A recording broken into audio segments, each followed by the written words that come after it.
Good morning and welcome in to the Mystic Lotus and Dragonflies Academy Healers Training Tele Summit 2020. Our expert teacher trainer today needs no introduction by now if you've been here already, but I'm going to go ahead with this anyway. He is a doctor, and when I say doctor, I literally mean doctor. That's right, he is an MBBS. Currently pursuing his master's in clinical and counseling psychology. He is also a neurolinguistic programming coach, transaction psychologist, hypnotherapist, and the youngest Access Consciousness certified facilitator. He is founder of Your Growth Story and was just part of one of the 8 trainers selected worldwide for the Global Gaslight Summit. His 21-day leadership program had Dr. Dane himself as guest of honor. Currently representing India amongst the 12 trainers from 12 countries on a global abundance program, he had a super hit debut on our previous Tele Summit, and we're so delighted that he joins us today to speak to us about the art of counseling.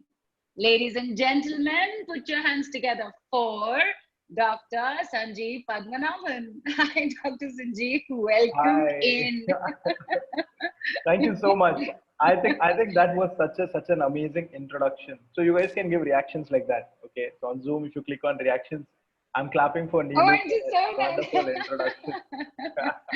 Thank you. So, it was very easy to do that because this is exactly what you've done and is a tiny part of the vast repertoire of work that you've already done. But before we actually move into this conversation, Dr. Sanjeev, you know, your background is with the medical science and alternate healing modalities as well. So you're that balance of the science and the art. And I know that your core strength is your passion for teaching. So tell us, where did that come from? Tell us the origin story of that before we deep dive into the art of counseling. so the origin story of how I discovered that I love teaching actually happened in my medical college. So I was sitting in my medical college canteen one night,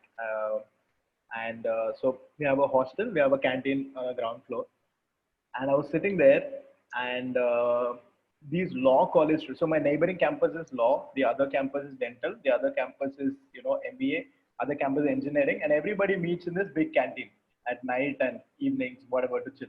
So I'm sitting there with all my medical textbooks, and I've made this big. So we had huge, like how you see in Harry Potter, those huge kind of tables. We used to have that kind of tables in our canteen. Right. And I was sitting there with my 4 books, making notes and everything, all done, set, and closed. And I'm just sitting there. And then these 4 law college students come up to me and they're like, hey, we heard that you're good at teaching and all that. I was like, who said that? They're like, some of your classmates were saying, we have a law exam day after tomorrow. This is our textbook. And we haven't studied much. Can you help us? I said, okay, what is this all about? So they gave me a textbook of law. And they're like, there's one day, can you read it, study it, and teach us? And I was like, really? They're like, yeah, can you try? Like, anyway, we think we're going to fail. So let's try something like this. So I had one day, that one day, I just studied through their entire law textbook. And that overnight, full night, I kind of like made a mind map for them. I taught them, I coached them on law. Being a medical student, after one day of studying law, I taught them law. And all 4 of them passed that exam with like very kind of good marks. They're so happy. They're so happy. And they came to me and they gave me feedback. You are actually a very good teacher. That's when I believed myself that I can teach people and I enjoy teaching stuff to people.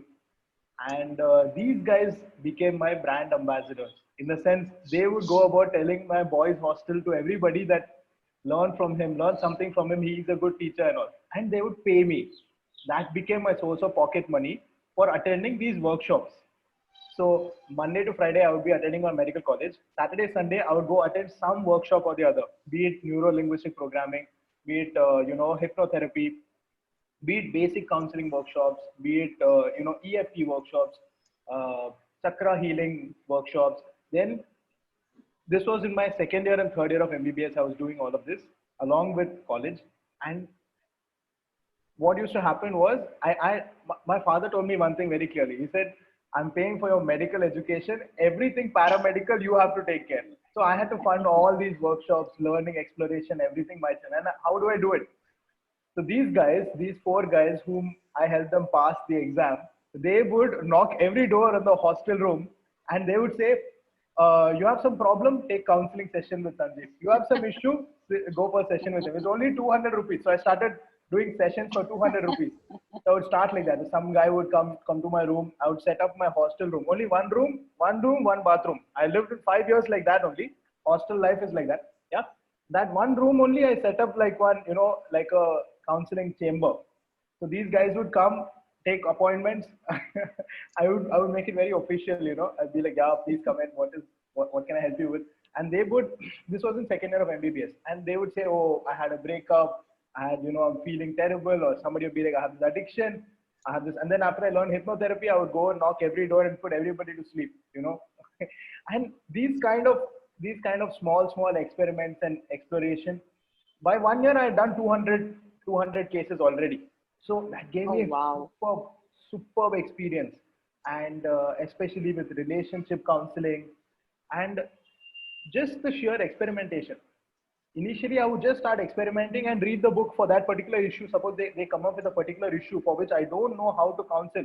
I tell them, let's have the appointment tomorrow. That whole day I would sit in the library, or I would go and talk to my coach, life therapist, and learn it. And then go and counsel them for that particular issue. Learn how to counsel, what questions to ask. Like that, I trained myself. It's actually been my clients who have been my motivation to be growing as a therapist. And then my therapist friends, they told me that, Sanjeev, there is a need for this. This is the need of the hour, And there is a requirement in the field of therapists for refinement. They want to kind of refine their art. They want to refine their craft, and they want to, what do I say? They want to become better therapists. There is a burning passion. Any and every therapist who's there in the world today, he wants to be the best version of himself for his client. He wants that the client does well, comes out of their issues, and you want your therapy sessions to be effective, efficient, right?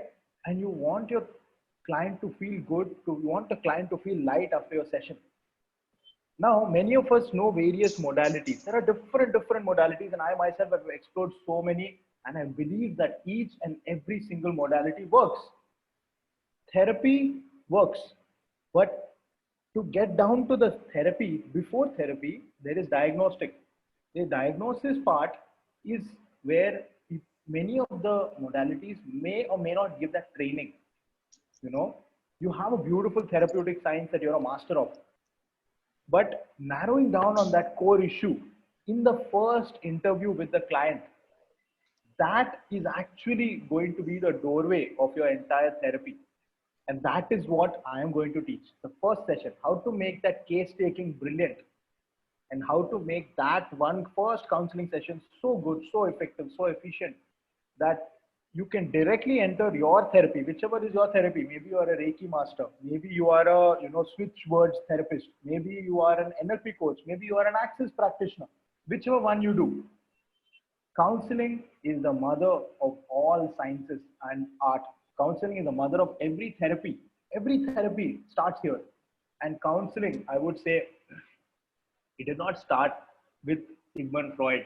He's, of course, the father of psychotherapy.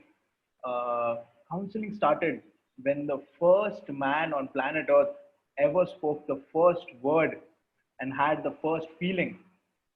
That's when counseling actually started. When one man started talking to another man about his feeling, counseling began there. Counseling started ever since the beginning of the human civilization. And there have been pioneers, masters of psychologists who have studied, done extensive research, and they have given beautiful theories, and they have given beautiful observations of the workings of the human mind, of the workings of behavior. Why do you want to reinvent the wheel? These people have already done thousands and thousands of pages of study, research. Why can we not take the best insights from them and start there itself? That is what this course will do. This course is about giving you that mastery, giving you that psychology information. I do the research of psychology. The last time I spoke to Amrish before designing the course, it was something like 30 days ago, 40 days ago. Last 40 days, every day, 6 hours, I have been studying books. I have been pouring through books of psychology and research papers to create this course for you, so that you don't have to invest so many hours of 60, 80 hours in this 15 hours of training that I'm going to do. I'm going to give you the best of everything that I've ever learned from any modality, from CBT, from NLP, from Access, from counseling, from psychology, from everywhere. The best kind of like crystallized information is going to be there in your pocket.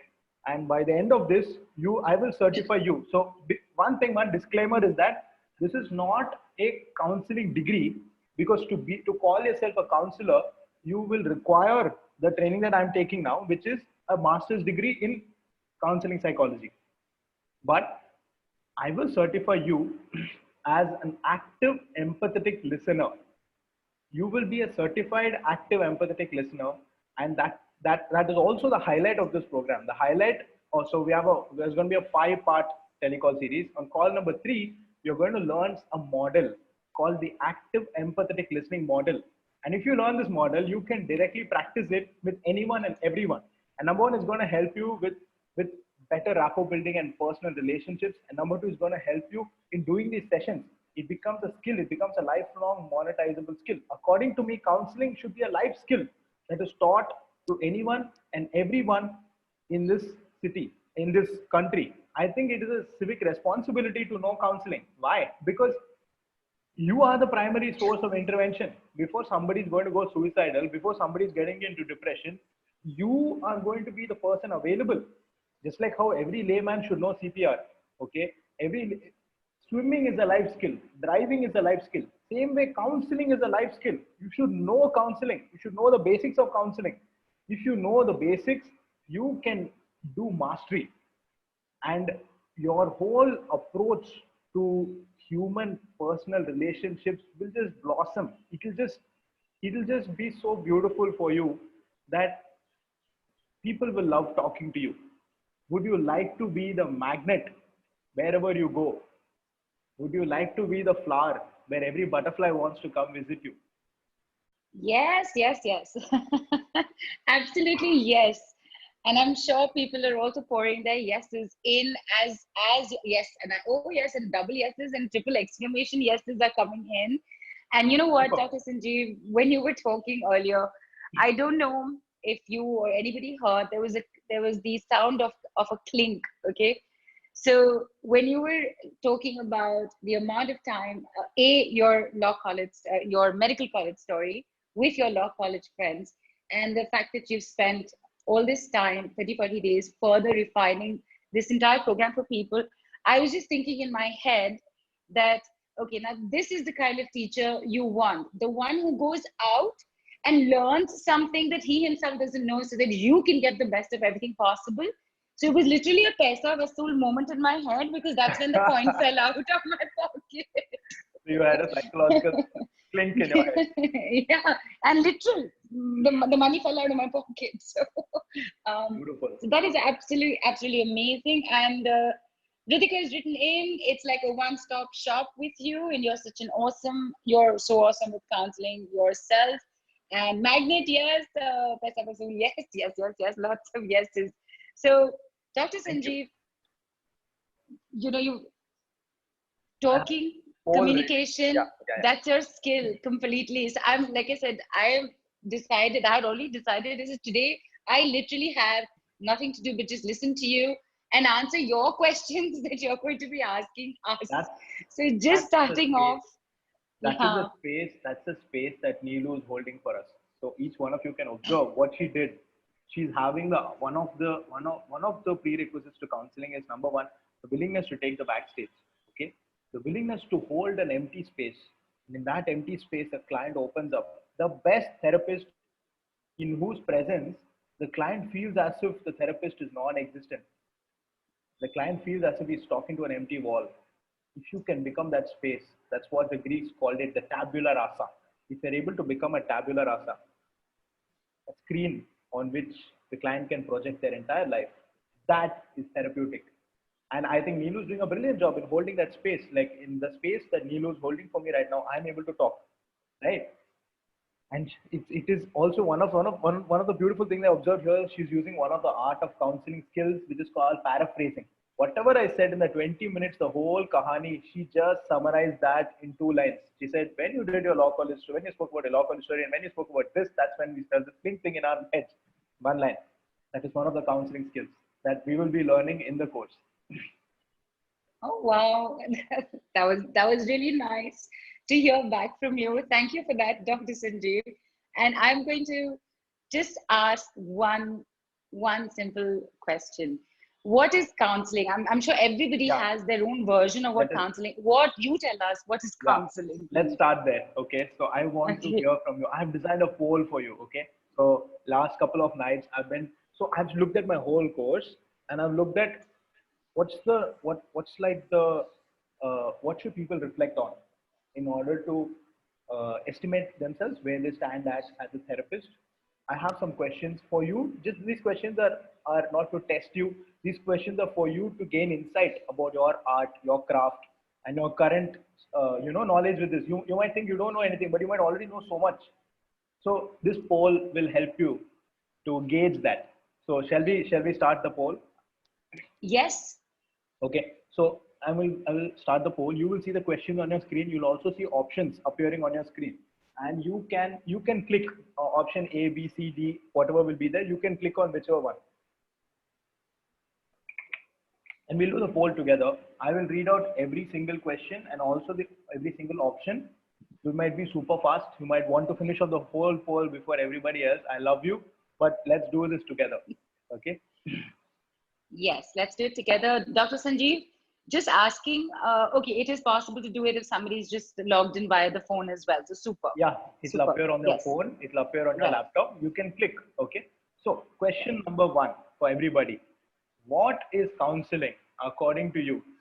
What is counseling? Multiple answers accepted. You can click anyone. Okay. Option A, advising someone. Option B, conversation with someone. Option C, helping someone at their time of need. Option D, guiding someone to solve their problems. Option E, a relationship. Okay. So what do you think is counseling? Out of all of these, you can click multiple options also. Okay. Neelu, can we move to the second question? Yes, please. Okay. Second question. Who is a therapist? Option A, someone who can help. Option B, someone who is wise and can advise the clients. Option C, a savior and mentor for their clients. Option D, a service provider. Okay. So A through D, who is the therapist? You can click multiple also. Choose. Okay. Can we move to the third question? Yes, please. Okay. Who is the client? Option A, someone who needs help. Option B, a student who's ready to learn from you. Option C, a customer. Option D, a patient. Option E, someone who's emotionally challenged and is not okay at this moment. Okay.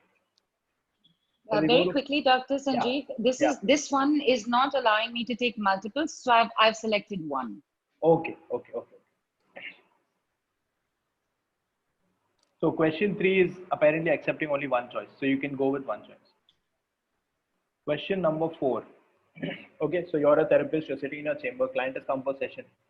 Client confesses to you that he has done an act of sexual abuse in the past. Okay, what is your next line of approach? Option A, report him to the police. Option B, advise him that it is wrong and speak up for the victim. Okay, that word is missed here. Advise him that he is wrong and speak up for the victim. Option C, ask him to stop therapy as this does not match with your morals and ethics. And option D, continue therapy. So what would you do in such a scenario, in such a case? What would you do? Okay. Shall we move to the fifth question, Neelu? Yes, please. And may I just add, this is such a loaded question I know. that I took a second Oh yeah. and So you can take some time to reflect if yeah, you want. I'll give you some yes. time. Yeah. Yes, I did take a sec. I did not go with first instinct, and I went with second instinct. Okay. So you guys can play with however you feel like. Just be honest to yourself. That's all. Okay. Shall we go to fifth question? Yes, please. Okay. Fifth question. Which of the following, oh, so there's a therapist client dialogue happening. Okay.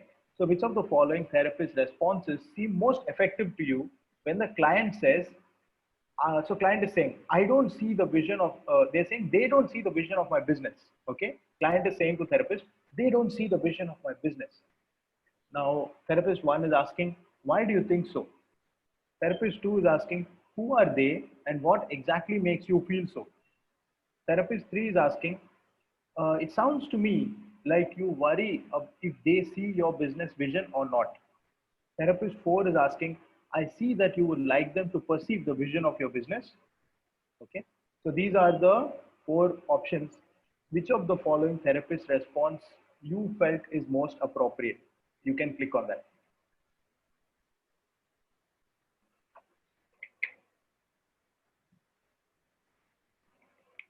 Neelu, can we go to the next one? Yes, please. Okay. Question number 6. Your client has come to you with a relationship issue. Okay, so this is the most common. Okay, if you're a therapist, you'll know that the most common, one of the most common issues clients come with is relationship. Usually, in a relationship, there is a one person who will be I will be explaining personality types in my course. So in my course, I will be explaining what are the different personality types of your clients. What are the So one personality in the relationship will be the one who will be emotionally withheld. The other person will be more emotionally expressive. So one is head rule, one is heart rule. So the more likely the heart rule person will come for therapy. They will feel very bad. They cannot. This personality cannot stand rejection. Okay.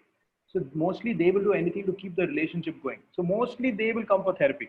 When they come for therapy, so in this situation, your client has come to you with a relationship issue. During counseling, you discover that they are in a toxic, abusive relationship. Okay.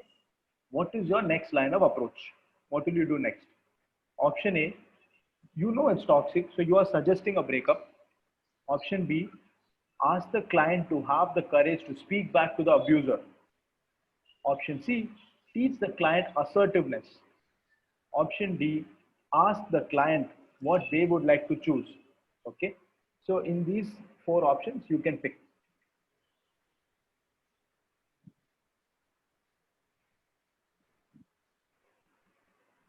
Can we go to question 7, Dilu? Yes, please. Done. Okay. Your client. Okay, so this is a very interesting situation. Many therapists they face this, but they don't talk about this. Nobody's talking about this. It's not coming out in the open. Because I have a lot of friends in my lot of friends who are therapists. They've told me that this happens a lot. Your client has liked all your pictures on your Facebook and appreciates your DP on your WhatsApp. Okay, you seem to get a feeling that they are attracted to you. What is the next line? What is your next line of approach? What will you do next? Option A, you block the client on Facebook and continue the communication on WhatsApp. Option B, you point this out to them and you tell them that this has to be a professional relationship. Option C, you reply courteously and you maintain professionalism from your end. Option D, in the next session, you get vulnerable and with them and you tell them exactly how you feel and you tell them not to do this. Option E, you explain to them the concept of transference and counter transference and you invite them to explore their relationship dynamics. Okay, the word dynamics is missing here. To explore their relationship dynamics. Okay, so these are the options. You be honest with yourself. What is your naturally? What would you do in this situation? And done. And Dr. Sanjeev, Dynamics is showing it. At least on my phone screen, it's showing. Okay, super, super. Okay. Question number 8. Which therapist's response sounds more suitable when the client says, I cannot lose weight, I'm helpless. Okay, so the client problem statement. So how I teach my course is I help you to identify problem statements, help you to identify thesis statements in the client's narrative. And A good therapist will be able to smell it, you know. Even the verbals, we study the verbals, we study the non-verbals. You study the client not when they start speaking. You start studying the client the moment they start walking into your chamber. The moment they're removing the slippers, you start observing them from there. You study the body language. It talks to you. When they enter, the way they sit, it talks to you. The way they smile, it talks to you. It tells you everything. Before they start speaking, you know 60% information about the client. That is a mark of a good therapist. And these are the skills you will be learning in my course. Okay. Would you like to learn that? Would you like to be such a good therapist? Okay. So, Yes. so which therapist response sounds more suitable when a client says, I cannot lose weight, I'm helpless? Option A, have you tried? So, therapist response A, have you tried exercise? I can't lose weight, I'm helpless. Don't worry, you can do this. I can't lose weight, I'm helpless. Why don't you talk to a nutritionist or a doctor about this? I can't lose weight, I'm helpless. It sounds to me like you would like to lose weight. I can't lose weight, I'm helpless. If I grasp you well, at this moment you're feeling helpless about losing your weight. Which of these therapist responses comes naturally to you? Which of these sound more suitable? Click on any. Okay, Nilu, can we move to the next one? Done. Yes, please. Question number 9. Your client says, nobody likes me. Okay, that is their problem statement or thesis statement. So they will give a big narrative, but you narrow it down to this, the core issue, whatever they are saying. This is not the core issue. Core issue is very deep down. This is a problem statement in a single line. Client says, nobody likes me. Which therapist response would be most appropriate? Okay. So option A, nobody. Client says, nobody likes me. Nobody. Nobody likes me. How does that make you feel? Nobody likes me. Has there been a time when someone thanked you for something? Nobody likes me. Would you like to do something about this? Nobody likes me. Can you name in particular the list of people that make you feel so? Okay. So you can click whichever, and you can click more than one. This one's also giving only one option. Okay, okay. Then you click only one, sorry. Right. Now, last question. Ready for last question? Yes. Okay. So during the session, your client seems unwilling to change their limiting belief. So one of the things that I'll be teaching in the course is identifying irrational belief system. This is from CBT. This is from cognitive behavior therapy. There are 11 irrational belief systems, 11 to 13. Right now, they have identified more than 13. But in this course, I'll be teaching 13 irrational belief systems that a client have. How do you question it? How do you help them to change it? How do you help them to look at that same thing in a different perspective so that their whole world feels different? Yeah. So during the session, your client is unwilling to change their limiting belief and they seem to deflect your question. Okay, this often happens in counseling. If you're a smart therapist, you can identify when is the client deflecting my question. Okay, you as a therapist are aware that you are dealing with client resistance. Okay, how many of you have dealt with client resistance? Many of us that not only client resistance, when you're talking to your partner, when you're talking to your friend, when you're talking to your student, when you're talking to anybody, when they reach an uncomfortable subject, you can sense resistance. Okay, how do you deal with it? Okay, option A, point out to them that they are resisting. Look here, you're resisting. Option B, keep asking them the same question till they are willing to hear it. Option C, tell them that the session cannot proceed till they give up their resistance. And option D, change the subject and inquire about them. Okay, so these are all the options. You can click and you can click submit. Once you're done, click on submit. Submitted. Okay. Super. And we'll just give everyone a second or two to submit. Yeah. This is very interesting. I can't wait to see where this is going to lead. Super. And if everyone could just, put in a done or submitted so that we can also proceed from here. And Dr. Sanjeev, while we wait for people to respond saying done, submitted, and we can carry on, I got to tell you something. Yeah. A lot of the responses that I gave, some were multiple, some were just one. Most of them were, I think, more instinctive, thinking that if a friend came to me, how would I be looking at this?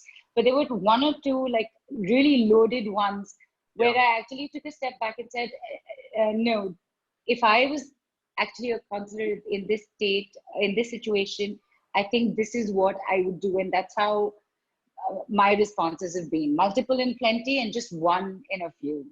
Sure. Sure thing. So, Okay, and we're getting done messages. So let's okay. carry on. Let's carry on. Okay, so I'll click end poll very soon. Let the poll be on for a little more time. Meanwhile, Oh, I'll okay. yeah. Meanwhile, I want to just I made some PPT and all. Okay, so welcome everybody to the Art of Counseling. This is the last program that I did with Mystic Lotus. It was called Breakups to Breakthroughs. Many of you are, many of you were a part of that program, and you are here today.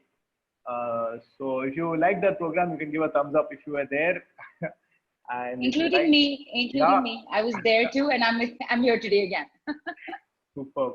So that was also a 5-part telecall model. So those who have done that course with me, they know how I teach. They know my style. So how I do, I have a PPT. I have I give you the video recording, audio recording of the course. We all meet at 11:30 a.m. in the morning. The course will go on for like 3 hours per day. It will be for 5 days, right? And yeah, this is something proud moment I had. I want to share. So my coach, mentor, person I look up to, Dr. Dane. He's the founder of Access Consciousness. He came on my program as special guest when I did this 21-day leadership program. And many of you here are from my 21-day program. If if you've attended the 21-day leadership program, you can give a thumbs up. And I did this. I represented India here as one of the 8 trainers on the Global Gaslight Summit. This is about out creating emotional abuse. So these were the eight trainers selected from 8 different countries, and I spoke from India in this. And this are 12 trainers from across India, and I mean across the world from 12 different countries for Abundance Program. And from India, they called me, and I represented here, and they all loved it. I made everybody laugh. And And you loved it for sure. Look at I your loved face light up talking about this, Dr. Sanjeev. it. It was super. It's a proud moment, You want to. There's so much that you want to offer, and when people are willing to receive that which you have to offer, it lights up your world. Right. So this is something else that I do. It's called Symphony Sessions. They're one-to-one sessions. Uh, and those people who have already paid and registered for the course, they will be getting they are gifted one-to-one session with me. Who have free webinar offer they have availed. They will be getting a bonus one-to-one session for free. Okay, so this is the Art of Counseling course, and why this course? Why have I designed this course? Okay, why have I designed the program? Objective is number one, to sharpen your counseling skills. Yeah. Number two, to save your time, client time, and therapist time. Okay. Would you like to save time? Would you like to evolve something called the art of question? Would you like to learn which question to ask? For every problem, there is one question. If you ask that one question, no, tack, it'll open up. Okay, including physical pains. Okay, I believe in energy medicine also. Since I'm also a healer, I believe in energy medicine also. So, art of question does not work only in a scientific field, it also works in the healing field. The correct question, if you ask, it will unlock even physical pains. I was having a severe neck catch, and I was wondering, what do I do? What do I do? Huh? So I was going through this access consciousness questions and material and everything. Then I asked myself, okay, who am I unwilling to be in the pain? Who am I not willing to be a pain in the neck for? The moment I asked that question, I got insight. Okay, oh, I'm not willing to be a pain in the neck for this person. I'm not willing to, I'm feeling shy to be I'm thinking that I'm a pain in the neck for them. Therefore, I'm having a neck pain. The moment I asked that question and got the awareness, tuck, this catch went off. That's when I realized, oh my God, these questions work in the physical body also. Same way I work with clients, sometimes it has been a spasm that they've had without even touching the body. With one question, when we ask, tuck, it opens up. Okay, any problem, questions are the keys. If problems are the locks, questions are the keys. Okay, so would you like to learn that art of question? Okay, next is growing. Yes. Yeah, next is Yes. growing your people skills. Yeah, objective of the course also to help you as a therapist, counselor, to build your people skills. Rapport building is something that I'm going to teach in the course. And rapport building, trust me, it is one of the highlights of this program. It's like that's one of the cherries on the cake. And if you have rapport building, wherever you go, would you like to be the most loved one in any party, in any setting where you go? Would you like to be the most valuable product? Would you like to be the most loved person that everybody wants to talk to you? Would you like to be that person? A big bundle of yeses to all of this. Like yes, yes, yes, yes, yes, like a billion times over yes. Thank you. Another thing is, this course is designed to teach us something called active empathetic listening. You know, many relationships break down because of every relationship. Three issues, three problem areas in any relationship. Number one, communication. Number two, money. Number three, sex. If these three areas, if your relationship is having a good communication, emotional health, if your relationship is having a good financial health, if your relationship is having a good sexual health, then you are having a healthy relationship. Any deficiency in any of these one areas means your relationship is having a disease. Okay, you need to see a doctor or a therapist, or just do something to change that one area of your relationship. So now communication is number one. So there, communication is not about talking. Communication is about listening. How to be an active listener and how to be an empathetic listener. Your listener should feel that you empathize with them. Yeah.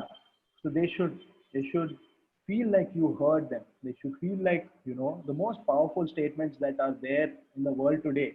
You know what? Every person is craving to hear these words. What are those words? I see you. I feel you. I hear you. These are magical words.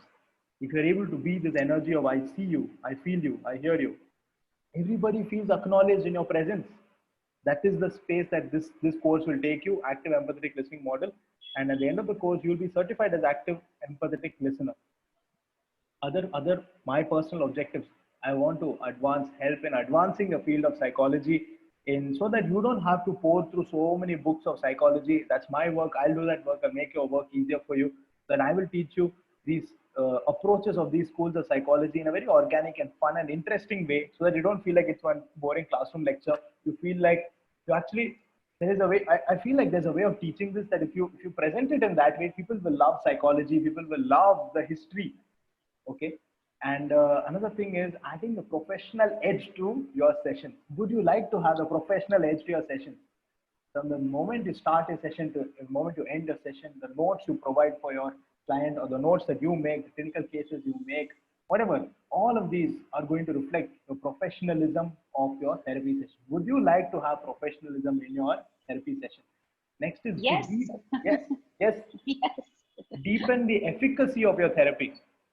I know many therapists who say that we don't want to solve it in the first session itself, then they won't come back to us. But my approach is slightly different. If your therapy is so deep that a client who requires 5 sessions, you are able to do a deep therapy work in 2 sessions itself, you have earned a lifelong brand ambassador. Your client will become your brand ambassador. They will give you a word of reference. Your clients will go around telling everybody, you know what, I thought I require 5 sessions, but this doctor, this particular therapist, he helped me to change it in just 2 sessions. I'm so grateful. He's a good one. He has having the best interest of your client. That itself is your PR. That itself is your marketing for your business as a therapist. Okay. So the secret to that is to deepen the efficacy of your therapy. Would you like to deepen the efficacy of your therapy? Yes. Boosting therapist confidence is the next objective of the course. Would you like to be so confident that you don't second guess your, as a therapist, I know this is my area, this is my jurisdiction, and within this jurisdiction, I am confident of any case, any client, I will be able to help them with my counseling. That confidence. Would you like to have that confidence? Super yes. So that these are the objectives of the course. Okay. Right.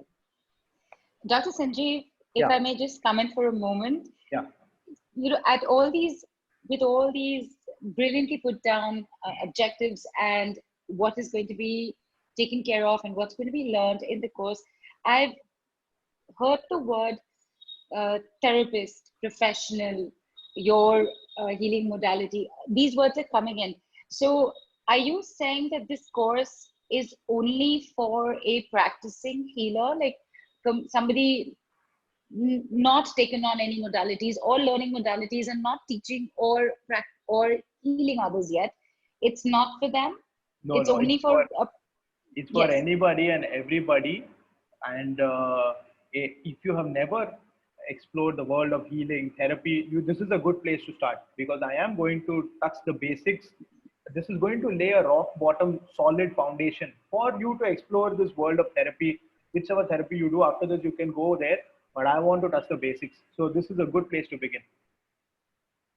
Oh, super. Okay, Very so nice. now I'm ending the poll. I'm clicking ending poll. I hope everybody's taken the poll. Thank you all so much. And I'm going to share the results so soon, very soon. Uh, the first question on the, so firstly, thank you everybody for taking the poll. I really acknowledge for you to have, reflected on these questions, honestly answered all these questions. So applaud for yourself. So click on the Big clap reaction. for everyone. Yeah, click on the reaction button and clap for yourself. Acknowledge. Yeah. So first question was, what is counseling? Okay. So counseling is not the word spoken. Counseling is but the space for dialogue created. Okay. Counseling is based on the study of human behavior and the power of empathetic listening. That's what counseling is based on. And what are the benefits of counseling? What are the benefits of being an active empathetic listener? So number one, so this particular program, number one is a new skill of counseling people, right? A new skill of talking to people, a new skill. So once again, I would like to clarify: this does not give you a degree in counseling. You're not a counselor at the end of this, but you are an active empathetic listener. That is a skill, life skill you'll be learning. Our second benefit is the ability to ask key questions that makes you a powerful observer, negotiator, and a good therapist. To be a good negotiator, to crack any deal wherever you go, if you want the life to give you the best and you want to get the best out of your life, you must learn how to be a good negotiator. To be a good negotiator, you must know the power of question, which question to ask. Okay. And the third benefit is it helps you in relationships, friendships, and partnerships of all kinds, wherever you go. Yeah. And next benefit is it saves you time to reach the core issue really quick. And this becomes a monetizable skill. This learning this can help you. So you're having a revenue stream. This can also become additional revenue stream for you. Active empathetic listening sessions you can start right away after this.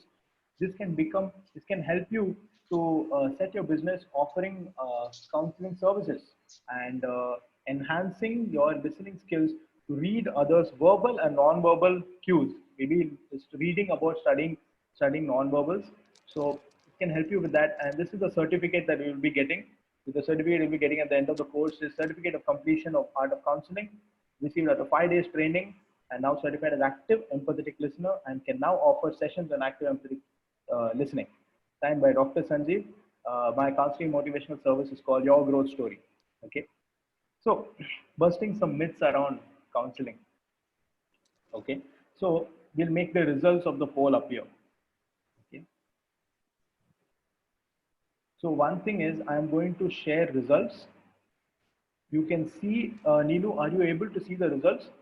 Yes. Okay. Now, one request. What's happening is, since yesterday I already practiced launching the poll and everything, results are not appearing on my screen. I would like if you could do share screen.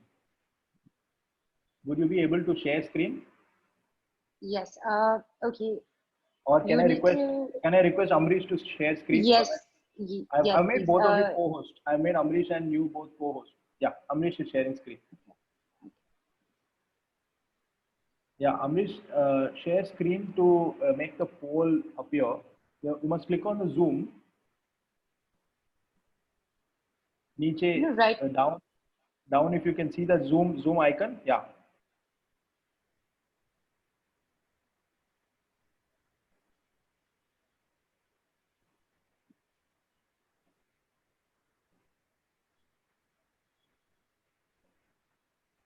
Is the okay? Wait. Uh,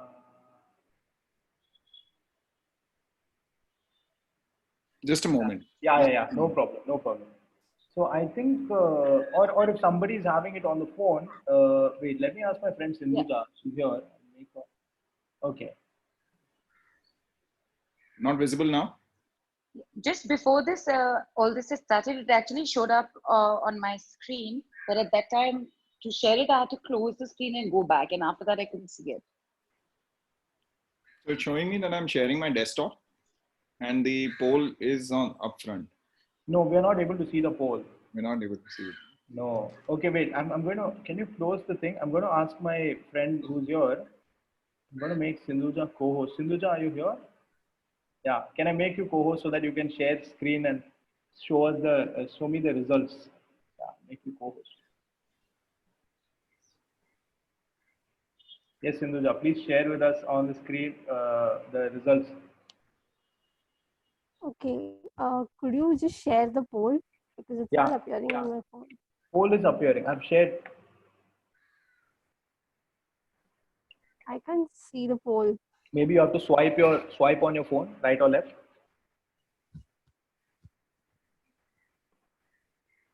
Doc, I'm seeing the share results button.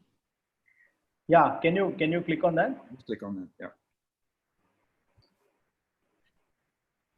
I can see it on my phone now. Yeah. And can you yeah, you're sharing a screen, right? Sindhuja, can you take, yeah, just sharing. Can you do one thing? Yeah. Can you take screenshots of the poll results and make the screen? Yeah, perfect. Now, yeah, keep this on. Okay. So for everybody, question number 1. Okay, what is counseling? Okay.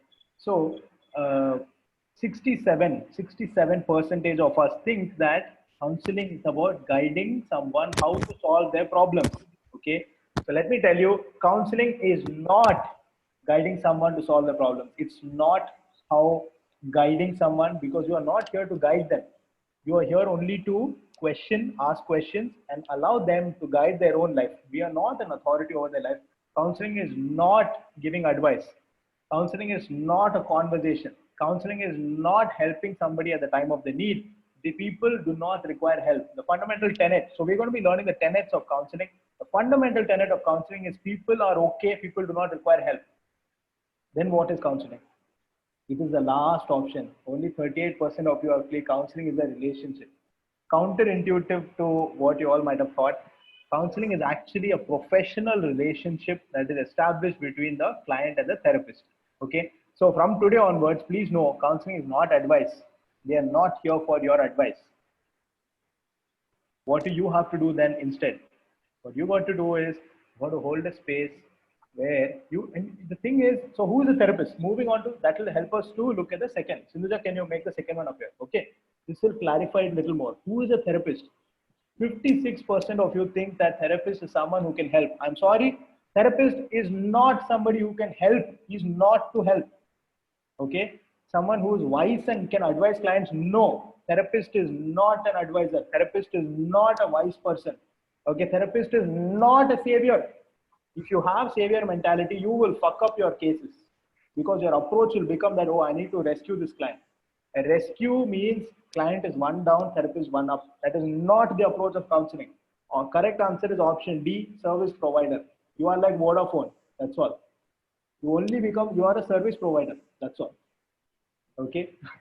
Clarifying, who is client? Someone who needs help. No, client is not somebody who needs help. Client is, cannot and not a student to learn from you. Client is not your student. You are not the teacher.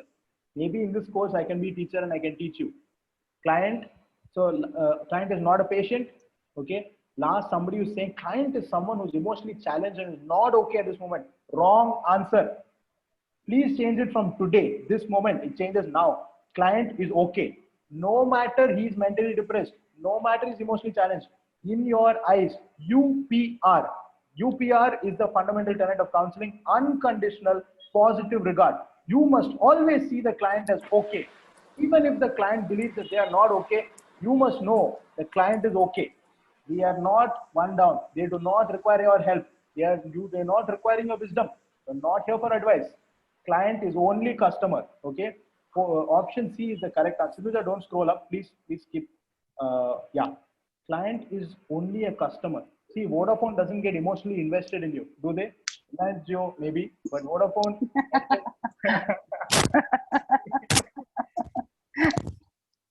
Vodafone doesn't get so emotionally involved in your life. They don't. They don't have the right to advise you. You pay money, they provide service. Counseling, therapy should also be the same. You are a service provider, client is customer. Client pays you money, you provide service of counseling. After that, you meet them at a party, you meet them at marriage, nothing. You don't remember anything. That should be the space. Okay. You can differ with me, it's okay. But this is the hallmark of being a good therapist. If you know this, you are a good therapist. Okay. I'm not saying if you don't think this way, you're a bad therapist. That's not what I'm saying. I'm saying this is the approach of counseling. It is an equal approach. I'm okay. So in this course, I'm also going to be teaching about life positions based on transaction analysis. And the life position here is I am okay, you are okay. Which means even if you have a problem, you are okay and you can think for yourself. Two rules, okay? People are okay. People can think for themselves. These are the fundamental rules of counseling. People are okay and people can think for themselves, which means I will not provide advice. I will only ask you, what would you like to do? That's it. That's the role of therapist. You might be a grandfather, you might be a big Bhishma Pitama of wisdom, but you have to shut up and allow the client to explore their own wisdom. We cannot deny people of their lessons, of their learnings, right? They respect, your first need of a person is to be respected. When you give respect, they will seek your advice. Okay. So for them to maybe hear what you think is the sense, for you to provide the sense, you must first listen to the nonsense. When you listen to people's nonsense, they can listen to your sense. Okay. Okay. So sorry, I got very intense on that. It's not directed against anybody, but it's no, not at all, not at all. But it shows your passion as a teacher as well. Thank you. It's just an intensity of the subject. Okay. Now, who is the client? Okay. Client. Okay. Now that is very clear. Question number 4. Client confesses to you that he has done act of sexual abuse in the past. What is the next line of approach? 8 people say report him to the police. No, client has privilege. The privilege of confidentiality is one of the human rights according to Constitution of India. As a therapist, you do not have to divulge this information. Now, if you are having morals about this, keep it outside. Option B, advise him what it is wrong and speak up for the victim. No. Tenets of counseling is non-judgmental space. You cannot give a moralistic sermon. He did abuse. He is having vulnerability. Maybe he raped somebody. I know it's wrong, but you as a therapist do not have morals within the therapy and the counseling session. You cannot bring your morals and values into the session and advise your client that this is wrong and speak up for the victim. You are not an activist. Therapist is not activist. Do activism outside the therapy session. Inside that chamber, client is king. Inside that chamber, your values, morals, ethics, the chappal footwear stand is there. No, you take your ethics, morals, values, judgments, put it there. You sit inside your chamber like an empty screen.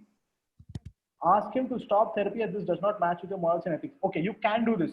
If you get really agitated and if you're not in a space where you can be a non-judgmental listener, then you can say, I am sorry, there is a conflict of interest and I will not be able to continue.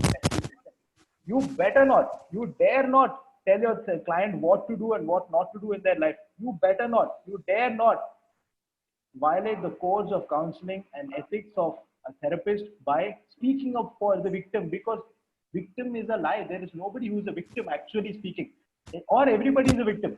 That's the approach, right? But anyway, all of the ethics part of it we will discuss in the course. When you're done with the course, this becomes very clear for you. You will not have any doubts about this, right?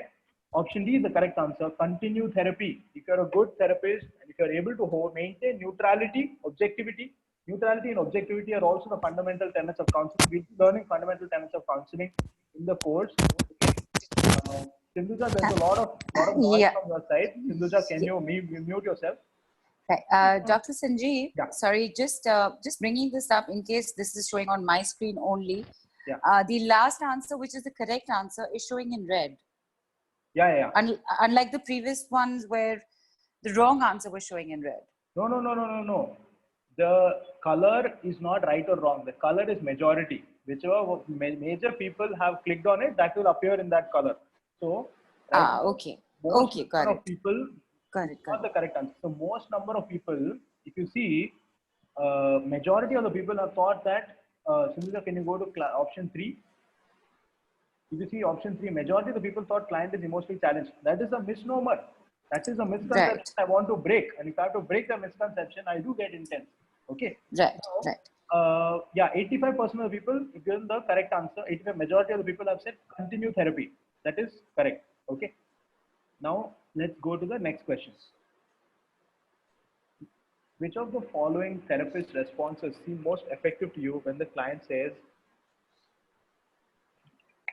okay, so client is saying, so here, okay, so I'm going to use some NLP here. I'm going to be teaching some basics of rapport building and neuro-linguistic programming here, which is to identify whether your client is auditory, visual personality. There is an auditory personality, there's a visual personality, there's a kinesthetic personality. We'll be learning what that is in the course. Okay. Now, client is saying, I don't see the vision of my business. So which sensory predicate is he using? Which sense is he using? Vision, sight, Visual, perception. right? Visual. So Right. even though this is a good response, option C, third therapist 3 is saying, it sounds to me like you worry if they see your business vision or not. So there is a mismatch. Client is coming from visual, you are using auditory words. There is a mismatch. Option D is correct because when you say, I see that you would like the, I see that you would like to perceive, perceive is also a visual word. So there is a match. Okay. There's something called pacing happening. In this course, you'll also be learning something called pacing and leading. Pacing is where you match the body language, you match the words, you match stuff to get into their space and invite them into a different possibility, right? So correct. The correct answer is 59% have got the correct answer. It is, I see that you would like them to perceive the vision of your business. It's correct. Okay, Sunza, don't scroll 1 second. Okay. Therapist 1 is saying, why do you think so? Although in a coaching style, in a coaching session, why do you think so is a good approach. It is also an empowering approach, but it is not counseling. That becomes coaching. So in the course, I'll also be clarifying what is the difference between coaching, counseling, and healing. You know, these three are different. In counseling, we are not going to directly jump to challenging the belief system. Yes, although that comes a little later, we are going to be using active empathetic listening model. In the course, I'll be teaching what is active empathetic listening model, where the first step is you just reframe whatever they said. उन्होंने जो भी बताया एक paragraph में, वो चीज को आप एक लाइन में बता, one paragraph, you will say that in one line back to them and ask them, did I hear you right? That is the way counseling is done. Okay. Then client gets an opportunity to clarify if there's any more detail, right? Right. So therapist 2 is saying, who are they? This is also good, okay? Who are they? And what exactly makes you feel so? So, you know, Sorry. so asking for detail, asking your client for detail, when the client is saying something like, they don't see the vision of my business, you are narrowing it down, okay? It's chunking it down, okay? Who are they? So can you asking them to define the they? So the client can say, maybe they're customers, or maybe they are office people in the workplace. See, the they here does not give you any information. So you're going to question the they, or poke a question as a they. So who are they? And what exactly makes you feel so? Now you're asking for more details. Now client can tell you that when I go to my business and when my two teammates, Rahul and Shyam, do not approve of my ideas, then I feel like they both don't see the vision of my business.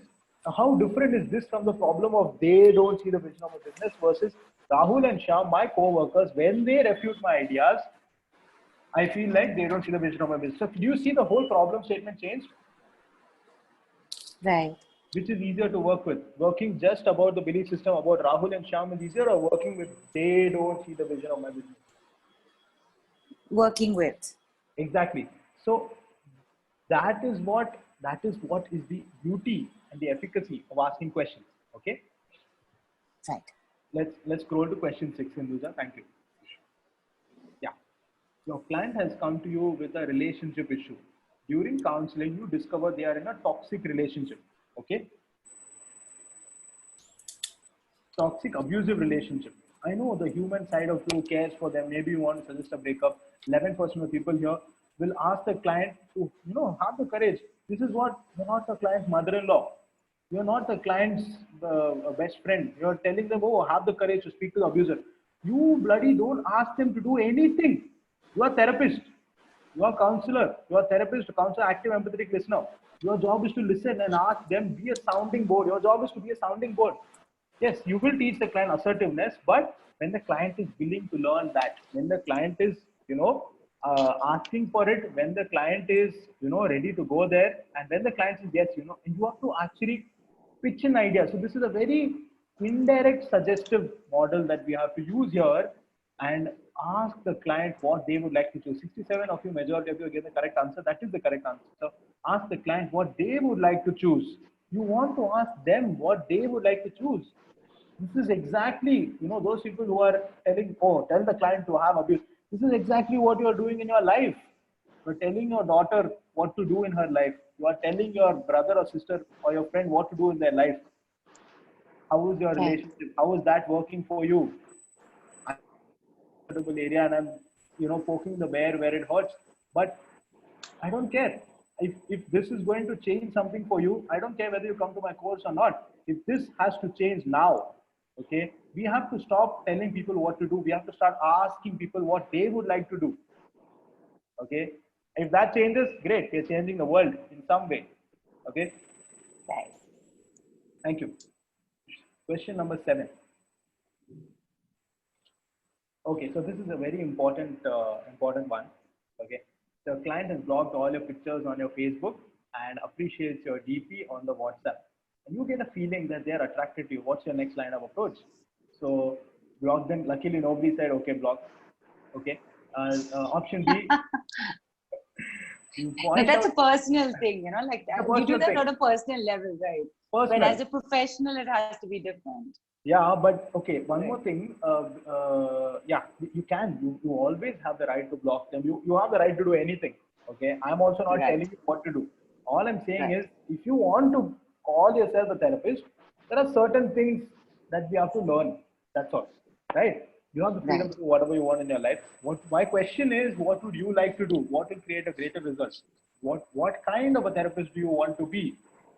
How would you like to brand yourself as? And that's the approach.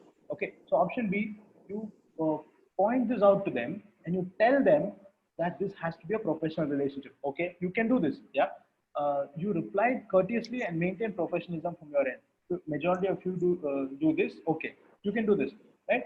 In the next session, you get vulnerable with them and tell them how exactly you feel and ask them not to do this, right?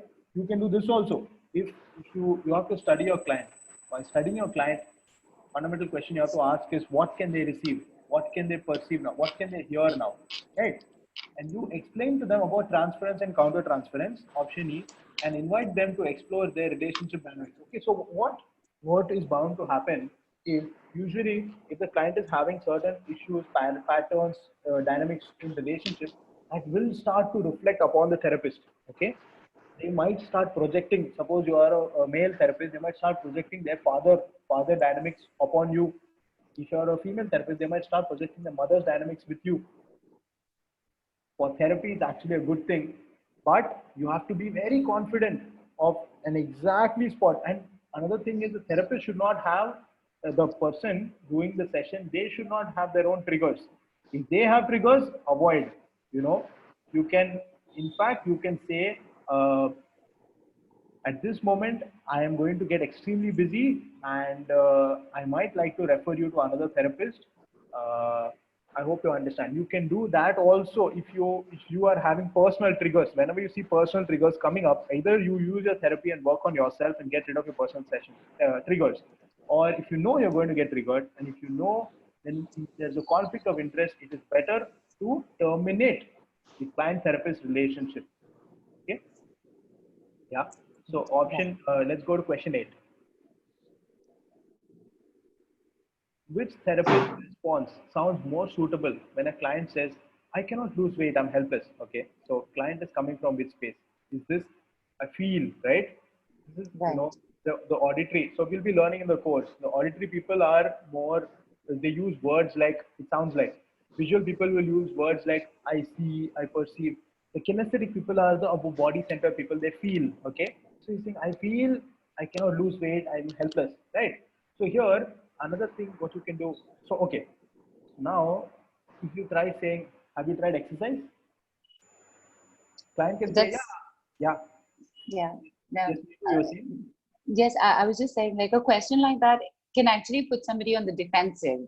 because it's not like you haven't tried something and this is like a last resort. I don't know what else to do. I'm feeling so Yeah. helpless. Yeah. So, Yeah. somebody who's trying to lose weight should never ask them if they've tried exercise. They've definitely tried it.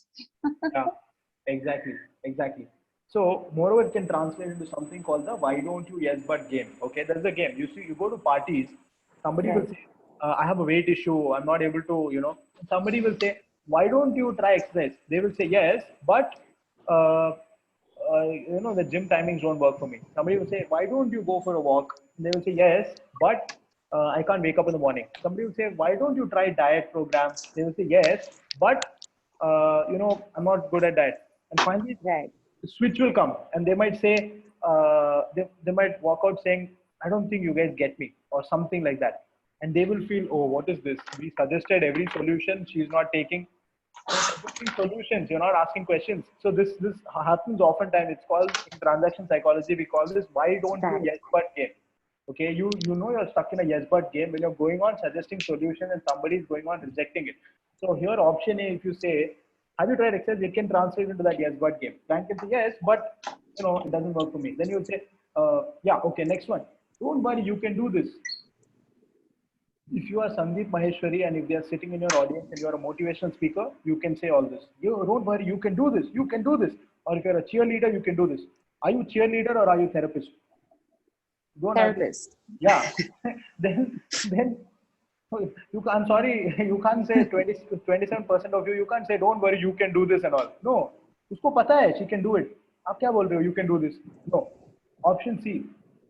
Why don't you again, this is again mother-in-law question, okay? I suggest you like one staff you are suggesting, why don't you talk to a nutritionist or doctor about this? That's not your prerogative. That's not your jurisdiction. Okay. Your jurisdiction is to help them to explore their emotions, I'll show you a slide in the course. What is our job? You have to be clear on what our job is. They know, उनके पास Google है.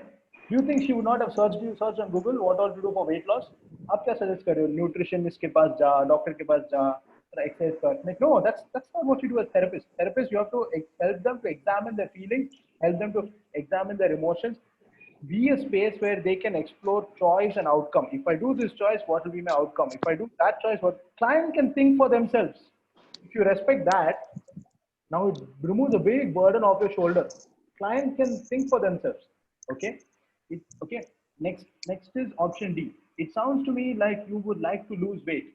Okay, good, correct. Now you're paraphrasing what they're saying, but the sensory match is not there.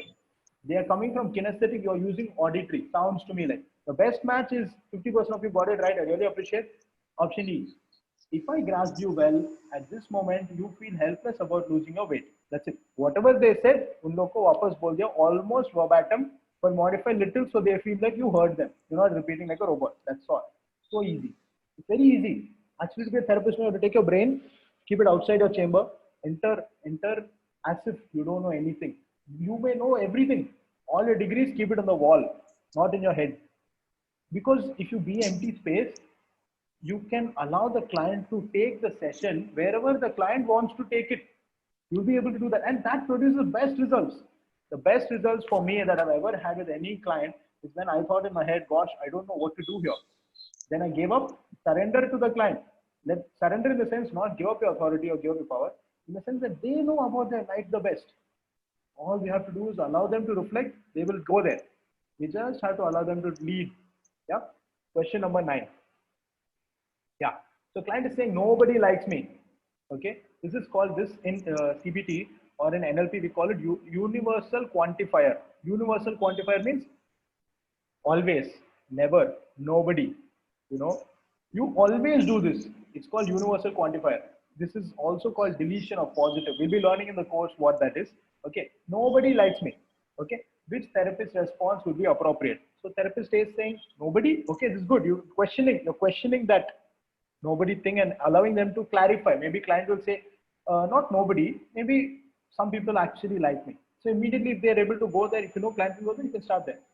How does this make you feel? Very good question again. This is the Brahmastra, okay? If you don't know which question to ask, just ask this question. How does that make you feel? From the problem, they go into the feelings.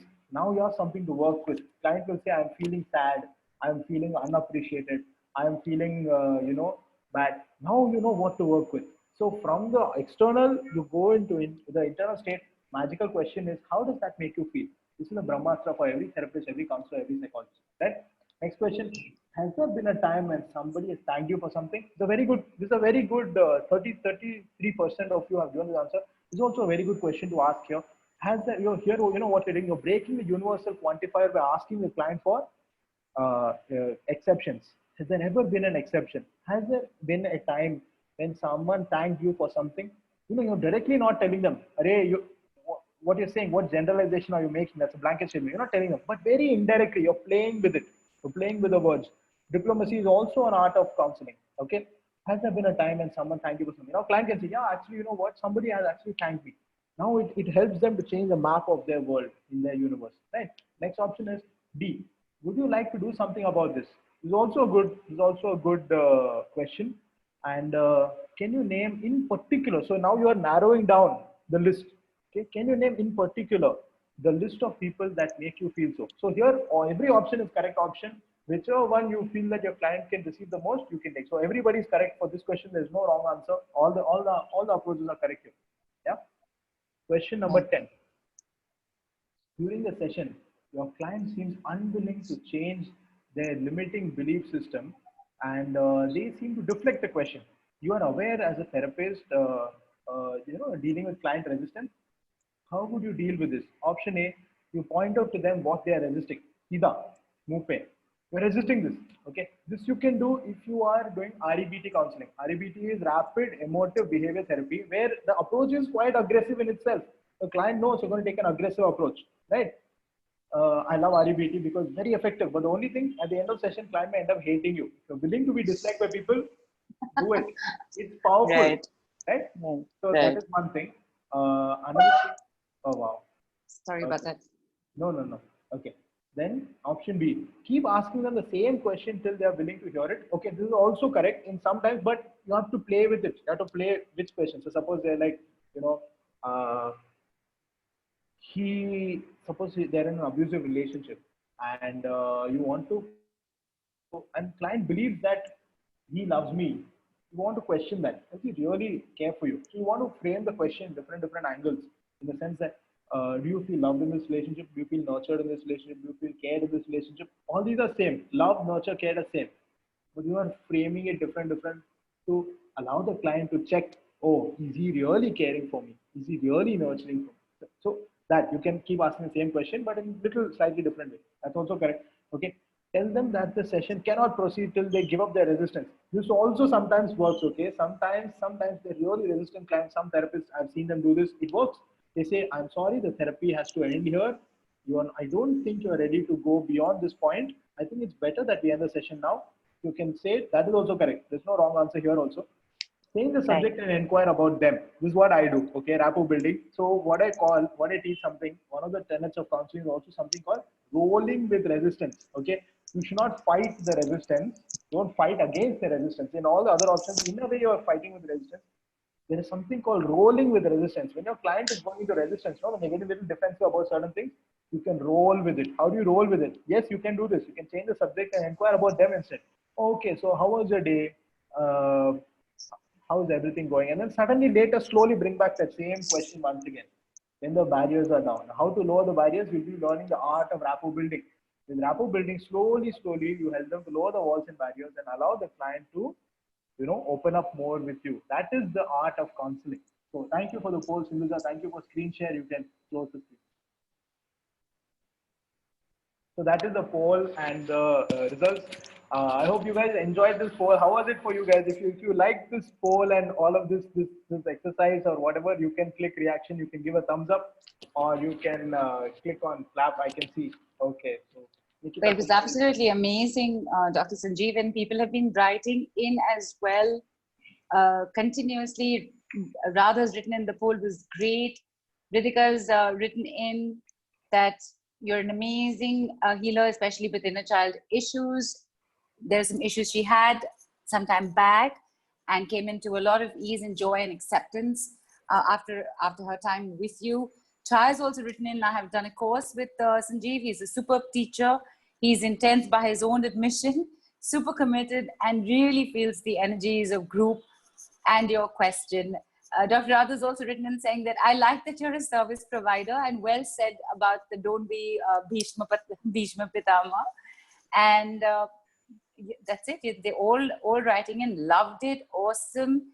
Ritika says the poll was an eye-opener. Vinita saying awesome, poll was great. Samina has said good way to get the audience involved and alert. Super. Thank you all. Thank you so much. And by the way, if I may just, Samina, thank you for saying that good way to get the audience involved and alert is, correct me if I'm wrong, Dr. Sanjeev, to do that, it's a part of the training that you would have as a counselor to become a better counselor if you already are one, or with your practices, is exactly this, isn't it? You've pretty much given us a full-on 1-hour demo, right? Yeah. How do you engage? Engagement is the secret. How do you engage your audience? How do you make them feel like you're talking to them in particular? If you're doing a Zoom call, how do you engage your client? How do you engage your audience? So thank you, each one of you, so much. And if anybody wants to like come on the video, and if you want to share how your experience was, you can feel free to. We can unmute you so that you can come and speak. Oh, that would be amazing. And Nidhu's also written in that just the poll has made us better counselors and people. I absolutely, completely agree with you, Nidhu. So true what you've just said. Just the poll has made us better counselors and people. Imagine what the full course is going to be like. 15 hours of training. 15 hours of training. Can you bear me? This is my style. Is it okay? I will do REBT also, but I will do rapport building also. Come, Yeah. That's what you want to say, right? Yeah. So do we have anybody who would like to quickly come on and share what they just experienced, which is pretty much, yeah. What you can share what you experience now, or you can share what you have already experienced in the past, with a session or with a program or anything. It's up to you. There is a question that's come in, Dr. Sanjeev. Okay, Dr. Radha is asking Dr. Sanjeev a question. Just repeating. What if the patient or client doesn't talk much like me? Yeah, you have to stop talking. Isn't a part here to be looked at much like me? When you're talking to somebody, you're the counselor, right? As you said, the shoe stand is outside, the degrees are on the wall. Yeah, you have to disappear. Yeah, I am an extrovert, okay? I'm an extrovert. I love people. I love talking. But inside my session, I shut up.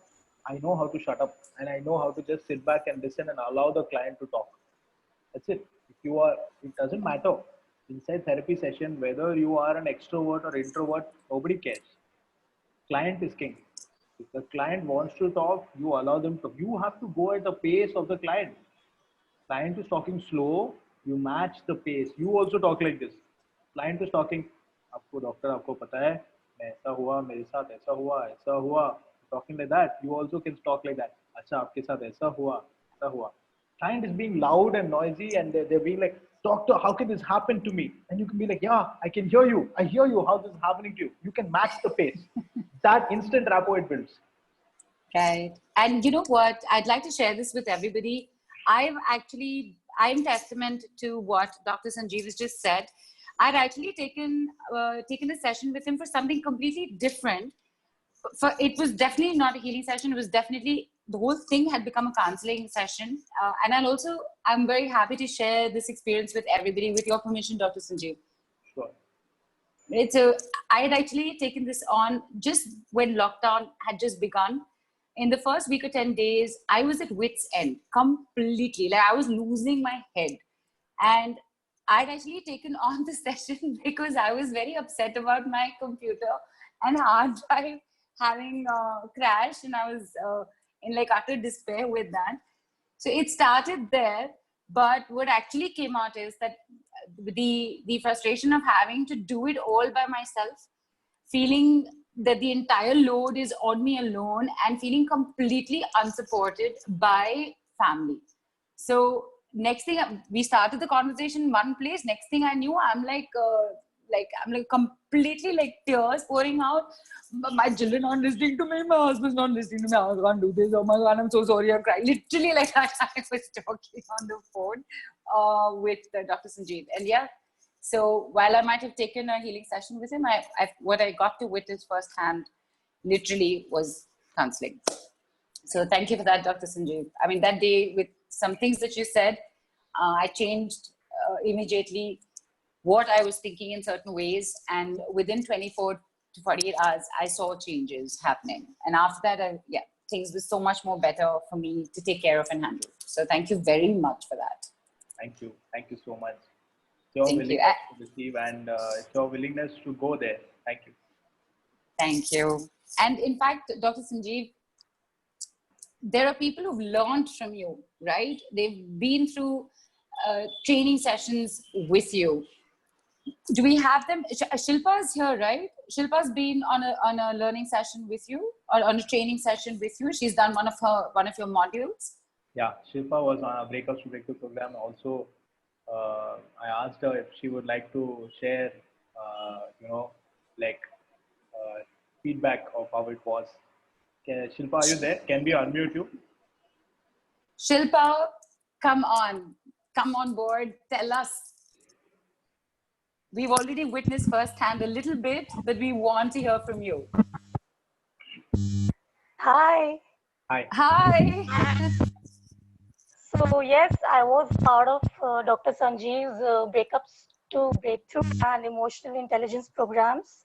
So both of them I joined in because I loved his talk at the Mystic Lotus Tele Summit, and I did not have any too much of expectations. I just joined in because I enjoyed it all. But then it was a great decision. So much in his work is so excellent. Both the programs were so excellent. I'm like, I've learned so much. You can't even imagine there's so much out there we don't know, and there's so much you can incorporate in your life.